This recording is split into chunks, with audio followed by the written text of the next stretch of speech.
Hello বন্ধুরা, আসসালামু আলাইকুম। আশা করি যে যেখানে আছেন সকলেই ভালো আছেন। ওয়ানপ্লাস তাদের 10 সিরিজের আরেকটি দুর্দান্ত ফোন এই মাসেই অর্থাৎ জুন মাসেই অফিসিয়ালভাবে লঞ্চ করতে যাচ্ছে বাংলাদেশ এবং ইন্ডিয়ান মার্কেটে। এই ফোনটি হলো ওয়ানপ্লাস 10R লাইট। আজকের ভিডিওতে আমরা ওয়ানপ্লাস 10R লাইট এই ফোনটি সম্পর্কে আপনাদের ফুল ডিটেলস জানিয়ে দেব। এই ফোনটিতে দেওয়া হয়েছে শক্তিশালী একটি গেমিং প্রসেসর, থাকছে দুর্দান্ত ফাস্ট চার্জার, কিন্তু ফোনটির দাম খুবই কম রাখতে যাচ্ছে ওয়ানপ্লাস। তাই আজকের এই ভিডিওতে এই ফোনটি সম্পর্কে ফুল ডিটেল জানতে হলে আপনাকে বলবো সম্পূর্ণ ভিডিওটি দেখার জন্য। চলুন আর কথা বাড়াবো না, চলে যাব মূল ভিডিওতে। তবে মূল ভিডিওতে যাবার আগে আপনার কাছে ছোট্ট রিকোয়েস্ট, আপনি যদি আমাদের চ্যানেলটি প্রথমবার ভিজিট করে থাকেন তাহলে প্লিজ আমাদের চ্যানেলটি সাবস্ক্রাইব করে পাশে থাকা বেল আইকনটি প্রেস করে রাখুন। আর অলরেডি সাবস্ক্রাইব করে থাকলে থ্যাংক ইউ সো মাচ। প্রথমে আমরা এই ফোনটির লুক ও ডিজাইন নিয়ে কথা বলবো। এই ফোনটির ব্যাক সাইডে দেওয়া হয়েছে গ্লাসের প্রোটেকশন এবং এই ফোনটির ব্যাক প্যানেলে দেওয়া হয়েছে ট্রিপল ক্যামেরা সেটআপ। আর এই ফোনটির সামনে দেওয়া হয়েছে একটি লেফট পাঞ্চল কাটিং সেলফি ক্যামেরা। এই ফোনটির নিচের দিকে দেওয়া হয়েছে ইউএসবি টাইপ সি এবং স্পিকার। তবে ভালো ব্যাপার হলো এখানে দেওয়া হয়েছে 3.5 মিলিমিটার হেডফোন জ্যাক।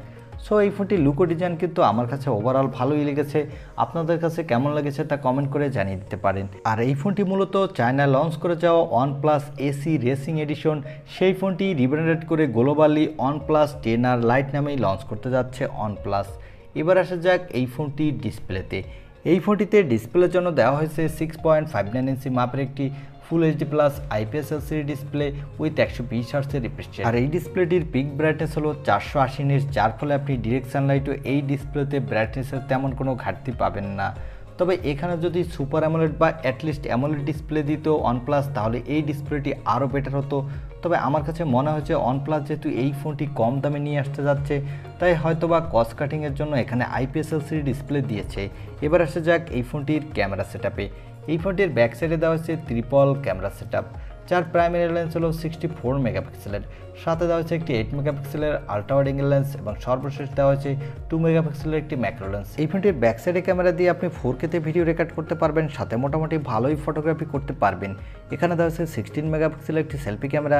এই ক্যামেরাটি দিয়েও আপনি ফুল এইচডি প্লাস ভিডিও রেকর্ড করতে পারবেন, সাথে ভালোই সেলফি তুলতে পারবেন। এই ফোনটির পাওয়ারের কথা বলতে গেলে এখানে দেওয়া হচ্ছে মিডিয়াটেকের ডায়মেনসিটির নতুন একটি শক্তিশালী গেমিং প্রসেসর। এই প্রসেসরটি হলো মিডিয়াটেকের ডায়মেনসিটি 8100 ম্যাক্স প্রসেসরটি। এই প্রসেসরটি একটি 5 ন্যানোমিটার আর্কিটেক্টেবল এবং এই প্রসেসরটি দিয়ে আপনি PUBG, free fire, call of duty, Asphalt 9-এর মতো যত বড় বড় গেম আছে হাই সেটিংসে স্মুথলি প্লে করতে পারবেন, কোনো প্রকার ল্যাগ ইস্যু দেখা দেবে না। এবং এই প্রসেসরটিতে শোনা যাচ্ছে হিটিং ইস্যু অনেকটা কম। এখন ডে টু লাইফে ইউজের পর বোঝা যাবে যে এই প্রসেসরটি কতটা ভালো পারফরমেন্স করছে। এই ফোনটিতে আউট অফ দ্য বক্স দেওয়া হয়েছে অ্যান্ড্রয়েড 12, এর ব্যাকএন্ডে দেওয়া হয়েছে কালারওয়েস 12.1। এই ফোনটিতে সিকিউরিটির জন্য দেওয়া হয়েছে সাইড মাউন্টেড ফিঙ্গারপ্রিন্ট সেন্সর। আর এই ফোনটিতে ব্যাটারির জন্য দেওয়া হয়েছে 5000 mAh এর একটি ব্যাটারি, সাথে দেওয়া হয়েছে 67 ওয়াটের একটি ফাস্ট চার্জার। কোম্পানি ক্লেম করছে আপনি 29 মিনিটের মধ্যে 80% চার্জ করে নিতে পারবেন।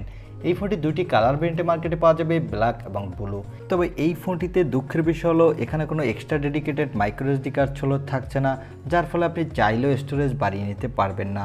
এই ফোনটিতে দেওয়া হয়েছে LPDDR5 র্যাম, সাথে দেওয়া হয়েছে UFS 3.1 স্টোরেজ, যার ফলে এই ফোনটি র্যাম এবং স্টোরেজ ভেরিয়েন্টটি মিড বাজেটের মধ্যে ওয়ান অফ দ্য ফাস্ট হতে যাচ্ছে। এই ফোনটি 3টি র্যাম ভেরিয়েন্টে মার্কেটে পাওয়া যাবে। এর বেস ভেরিয়েন্টটি হবে 8128 জিবি, মিডল ভেরিয়েন্টটি হবে 8256 জিবি, আর টপ ভেরিয়েন্টটি হবে 12256 জিবি। এবারে জানিয়ে দেবো এই ফোনটি কবে বাংলাদেশ এবং ইন্ডিয়ান মার্কেটে অফিসিয়ালভাবে লঞ্চ হবে এবং এই ফোনটি বাংলাদেশ এবং ইন্ডিয়ান মার্কেটে কত দামে লঞ্চ হবে। এই ফোনটি ইন্ডিয়ায় অলরেডি বিভিন্ন সার্টিফিকেশন সাইটে লিস্টেড হয়েছে, তাই এই ফোনটি ইন্ডিয়ার এই মাসেরই শেষের দিকে অফিসিয়ালভাবে লঞ্চ হবে এবং এই ফোনটি বাংলাদেশে অফিসিয়ালভাবে লঞ্চ হতে অনেকটা লেট হবে। তবে বাংলাদেশে আনঅফিসিয়ালভাবে আপনি এই মাসের শেষের দিকেই পেয়ে যাবেন।